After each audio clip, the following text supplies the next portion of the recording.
नमस्कार दोस्तों, आपका फिर से ग्लो पाथ में बहुत बहुत स्वागत है। आज मेरे साथ दीपक पटेल जी जुड़ेंगे जो कि महाराष्ट्र से हैं, जो कि हिप्नोटिज्म और मैग्नेटिज्म की प्रक्रिया करते हैं। आओ उनसे जानते हैं ये काम कैसे करता है हिप्नोटिज्म और मैग्नेटिज्म। दीपक सर, आपका बहुत बहुत स्वागत है ग्लो पाथ में। दीपक सर, सबसे पहले आपसे जानना चाहेंगे कि ये हिप्नोटिज्म काम कैसे करता है, ये प्रक्रिया काम कैसे करती है? जी, हिप्नोटिज्म की जो प्रक्रिया है मैंने मेरे स्कूल लाइफ से स्टार्ट की थी। मैंने स्कूल के जो मेरे दोस्त थे उनके साथ सबसे पहले प्रयोग स्टार्ट किए स्कूल के बाहर उनके घर में। फिर उसके बाद फिर हमारे जो गली में जिसमें रहता था वहाँ के सारे लोगों के साथ, जिस बिल्डिंग में रहता था वहाँ, और कम से कम हजारों लोगों के ऊपर अब तक मैंने हिप्नोटिज्म के प्रयोग कर चुका हूँ सर।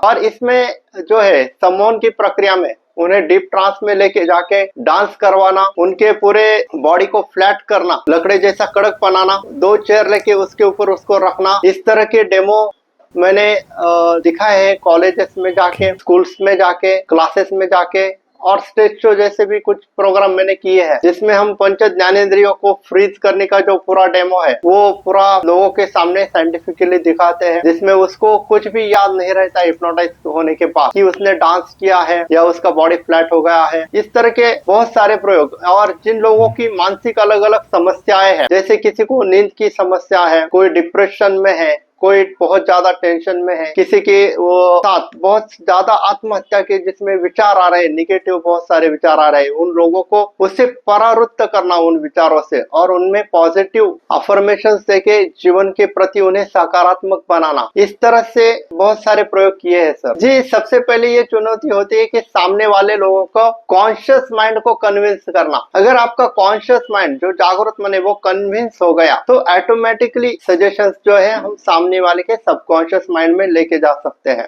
और दूसरी जो चुनौती होती है स्टेज में काम करते समय, स्टेज में कि एक टाइम बॉन्डिंग होता है, 2 घंटे का स्टेज शो होता है जिसमें 2 घंटे में स्टेज छोड़ना पड़ता है और हॉल खाली करके निकल जाना पड़ता है। उस समय अगर कोई व्यक्ति बहुत ज्यादा डीप ट्रांस में है और वो ट्रांस से बाहर ही नहीं आ रहा है, पूरा शो खत्म हो गया है फिर भी वो नहीं आ रहा है, तो उसको ट्रांस से बाहर लाना ये सबसे बड़ी चुनौती होती है, क्योंकि हॉल खाली करना होता है। जी, हिप्नोटिज्म जो है ये सजेशंस का साइंस है, जिसमें सजेशंस देने पड़ते हैं सामने वाले को बोल के। अगर उस व्यक्ति की भाषा हमें आती है और वो हमारी भाषा जानता है, अगर वो आपकी सजेशंस को फॉलो करता है तो ही हिप्नोटिज्म होता है, वरना दुनिया का कोई भी व्यक्ति उसे हिप्नोटाइज नहीं कर सकता। तो सम्मोहन में क्या है, मर्यादा है कि हम उसको हमारी भाषा आनी चाहिए। वैसे मैग्नेटिज्म में नहीं है, सामने वाला कोई भी भाषा का रहे, वो चाइनीज रहे, जापानीज रहे या कोई भी भाषा का रहे, उस भाषा की बाध्यता नहीं है मैग्नेटिज्म में। मैग्नेटिज्म ये नॉन वर्बल हिप्नोटिज्म है जिसमें बोलने की जरूरत ही नहीं है सामने वाले को, तो वो बिना बोले सम्मोहन की गहरी अवस्था में चला जाता है। और जिसे हम ध्यान कहते हैं, ध्यान की प्रक्रिया और सम्मोहन की प्रक्रिया एक ही है। ध्यान में क्या होता है, हमारा शरीर और मन जो है वो जागरूक हो जाता है, एकरूप हो जाता है, जिसे अल्फा रिदम की अवस्था कहा जाता है ध्यान की अवस्था को।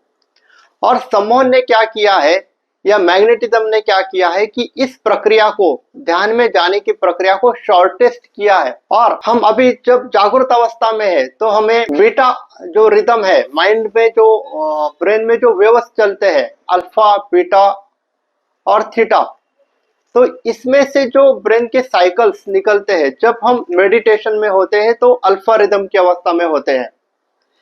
तो सम्मोहन से हम अल्फा रिदम की अवस्था क्रिएट करते हैं शॉर्टेस्ट पीरियड में। तो ये है सर सम्मोहन, बोलने का साइंस। मैग्नेटिज्म बिना बोल के ट्रांस में लेके जाने की प्रक्रिया।